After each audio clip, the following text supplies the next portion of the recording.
નાતાલ નોવેના ત્રીજો દિવસ. જન્મથી જ ઈસુએ સ્વીકારેલું ગરીબાઈનું જીવન. જ્યારે ઈશ્વર પુત્રના જન્મનો સમય આવી પહોંચ્યો ત્યારે રોમન સમ્રાટે હુકમ કર્યો કે દરેક વ્યક્તિએ પોતાના મૂળ વતન જવું અને વસ્તી ગણતરીમાં નામ નોંધાવવું. યોસેફ સગર્ભા મરિયમને લઈને બહુ આકરી અને લાંબી મુસાફરી બાદ બેથલેહેમ પહોંચ્યા. નગરની ધર્મશાળાઓ જગ્યા વગરની હતી. બધે જ લોકોની ભીડ હતી. લોકોના ઘરમાં પણ જગ્યા નહોતી. આખરે પશુના તબેલા એવા ગભાણમાં ઈસુનો જન્મ થયો.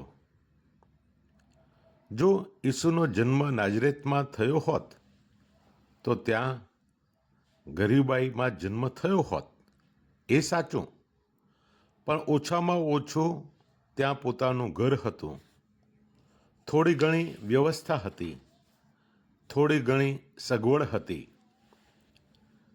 પણ આ એવી જગ્યાએ પ્રભુનો જન્મ થાય છે ત્યાં માત્ર ને માત્ર અગવડો અને આકરી પરિસ્થિતિ છે. પૂરતા ગરમ કપડાં પણ નથી. બાળક માટે પારણું ક્યાંથી હોય? ચોખ્ખા કપડાં ક્યાંથી હોય? સગવડો ક્યાંથી હોય? બ્રહ્માંડનો નાથ એકદમ ગરીબાઈમાં જન્મ્યો. જો આપણે એ બેથલેહેમની એ ગભાણમાં પ્રવેશીશું તો આપણને માત્ર ને માત્ર ઢોર અને ઘાસ અને ગંદકી દેખાશે. આપણે એ બાળકને જોઈશું, એના માતા પિતાને જોઈશું. એમની કદાચ આપણને દયા આવી હોત, કંઈક મનમાં થયું હોત કે થોડી ઘણી મદદ કરીએ. પણ જો એ જ ગભાણમાં આપણે શ્રદ્ધા સાથે પ્રવેશ કરીએ તો આપણને એ નાના બાળકમાં મુક્તિદાતાના દર્શન થશે. એ ગરીબાઈમાં આપણને પ્રભુનો પ્રેમ દેખાશે. એ પ્રતિકૂળ પરિસ્થિતિ અને હાડમારી અને દુઃખો સહન કરી રહેલા એ પવિત્ર કુટુંબમાં આપણને પ્રભુની યોજનાના દર્શન થશે. આપણા તારણ માટે આ બધું માનવપુત્રને જરૂરી લાગ્યું હતું અને એને તેઓ ભેટ્યા હતા.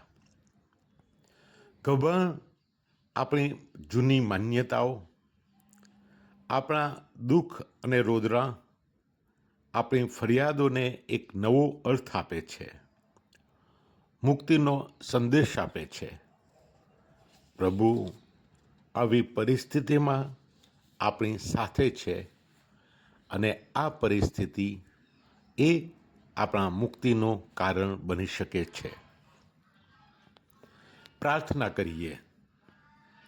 હે વાલા બાળ ઈસુ, જો મને ખ્યાલ હોત કે જન્મથી જ તમે આકરી ગરીબાઈ મારા માટે સ્વીકારી હતી, જન્મથી જ દુઃખો અને અગવડો ભરી પરિસ્થિતિ તમે મારી મુક્તિ માટે સ્વીકારી હતી, તો હું તમારા પ્રત્યે આભાર વગરનો અને કૃતજ્ઞ બની રહ્યો ના હોત.